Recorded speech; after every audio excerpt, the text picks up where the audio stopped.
Alright, we've been reviewing number patterns, and today we're going to learn about using multiples to predict pattern terms. So we're going to do some predicting into the future here. If I gave you a pattern like this and asked you to tell me what the next term in it was, you would probably look at me and say, okay, we know how to do this, we've been doing this since grade 1. But what if I asked you what the 17th term was, or the 37th, or even the 104th term? Your instinct is probably to roll your eyes and say, I'm not drawing that out to 104 terms. And the good news is, you don't have to. But there are a few things we need to review first. One of those things is, how do you determine what a term is? Well, a term is just the placement or the number of the figure in the pattern. So on the pattern that we have here, we have term 1, term 2, term 3, term 4, term 5, term 6, term 7, term 8, and term 9. Now, as this is a geometric pattern, one of the things you've probably noticed when you look at it right away is that it has what we call a core, which repeats itself. So we have orange triangle, green circle, blue circle, yellow square. Orange triangle, green circle, blue circle, yellow square. Orange triangle, which means that the next part in the pattern, or the 10th term, should be a green circle. That's easy enough to figure out. The 10th term is going to be a green circle. The 11th term is going to be a blue circle.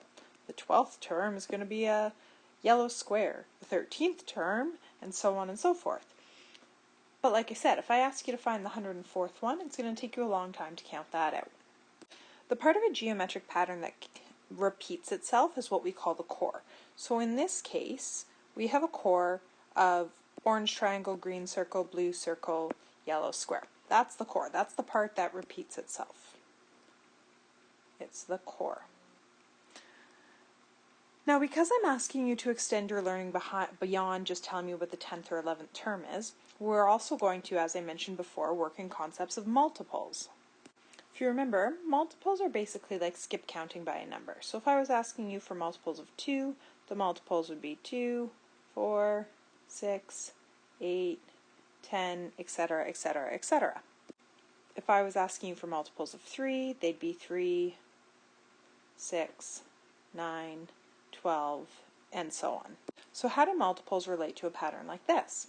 Well, let's go back and look at our core. Our core has 4 terms in it. So the orange, let's try that again. The orange triangle is number 1, the green circle is 2, the blue circle is 3, and the yellow square is 4. Which then makes the second repetition.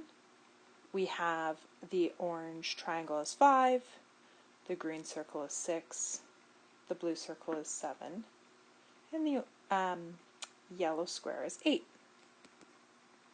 So if I just identify the second repetition of the core here, and we look at the last number that we ended off on. In the first core we ended off on a 4, on the second core we ended up on an 8. Now, we're going to pretend that the 9th term isn't here, just for simplicity's sake, and we're going to repeat the pattern underneath. So if I was going to do my 9th term, it would be my orange triangle. My 10th term would be a green circle. My 11th term would be the blue circle. And my 12th term would be the yellow square. So then I would have another repetition of the core. Now if I look just at what I'm ending with, I now have the numbers 4, 8, and 12, which brings us back to our multiples. These are all multiples of 4. But how does knowing that they're multiples of 4 help us? I'm glad you asked. Well, if I asked you what the 16th term of this pattern is, hopefully your brain would be able to recognize that the end of our pattern, the end of our core of 4, is a multiple of 4. So we have 4, we have 8, we have 12, we have 16. Well, the 16th term is going to be a yellow square, because the last term of our core is always a multiple of 4. So 16 was kind of easy because it was a multiple of 4. We could see that relationship happening pretty quickly. If I asked you what the 22nd term in the pattern would be, that might be a little bit trickier for you because 22 isn't a multiple of 4. However, we can find it by looking between the multiples of 4 that surround 22. So if we count by 4, we have 4, 8, 12, 16, 20, 24. So we know that 20 and 24 are both going to be the yellow squares because those are the multiples of 4. And then we can work backwards, or forwards for that matter.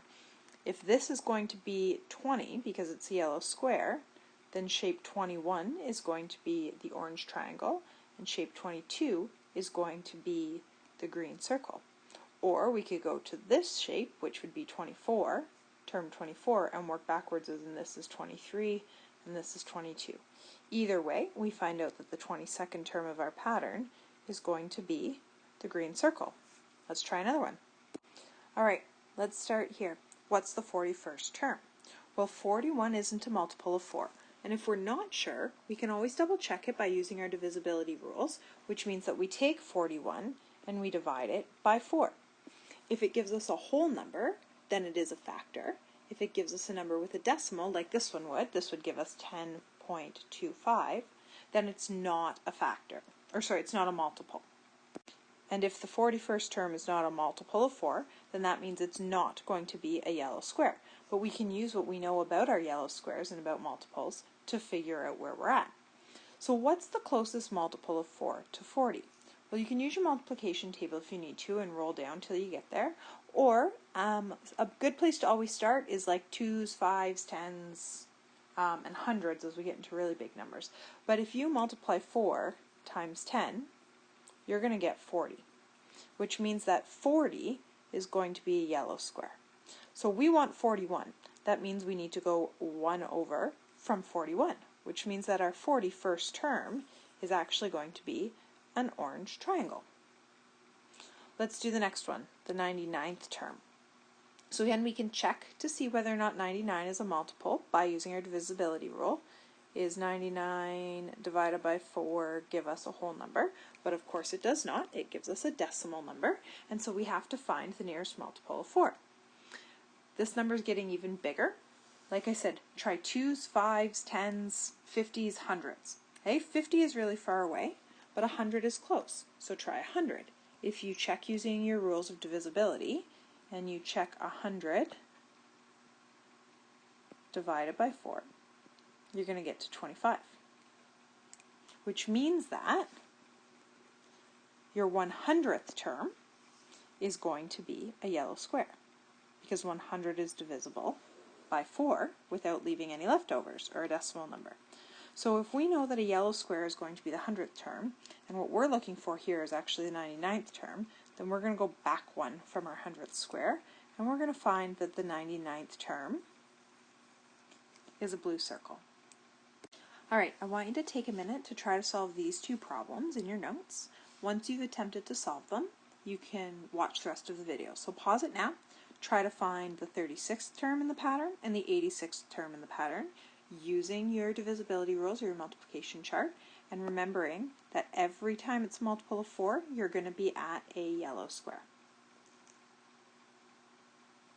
Okay, so hopefully you had a chance to try this out.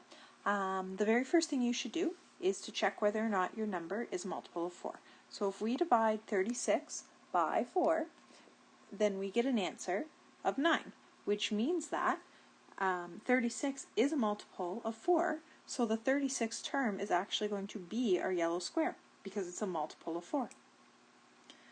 So moving to the next one, the 86th term, you might be tempted to think that it's going to be a square as well, because this number ends in a 6 and so does this one, but hopefully you extended your learning and you looked at the divisibility rule and you did 86 divided by 4, which actually leaves us with 21.5, which means that 86 is not a factor of 4, or a multiple of 4, my apologies. 86 is not a multiple of 4, so it's not going to be a yellow square. So what do we do then? Well, we find the closest multiple. Now, it's above 50, it's not quite at 90, so this is where you might have to do a little bit of guessing and checking. Now, when you did 86 divided by 4, you got to 21.5, which means that you're probably close. So try 87 divided by 4 and see if that works. It doesn't. It gives you 21.75. Okay, try 88 divided by 4. Bingo. If you've tried 88 divided by 4, you should get 22. So that means that one of our yellow squares is going to be the 88th term. Now we need the 86th term, which is less than 88, so we're going to go back. That would be the 87th term. This would be the 86th term. So hopefully you were able to determine that your 86th term is going to be the green circle. Okay, it's time for you to do some more practice.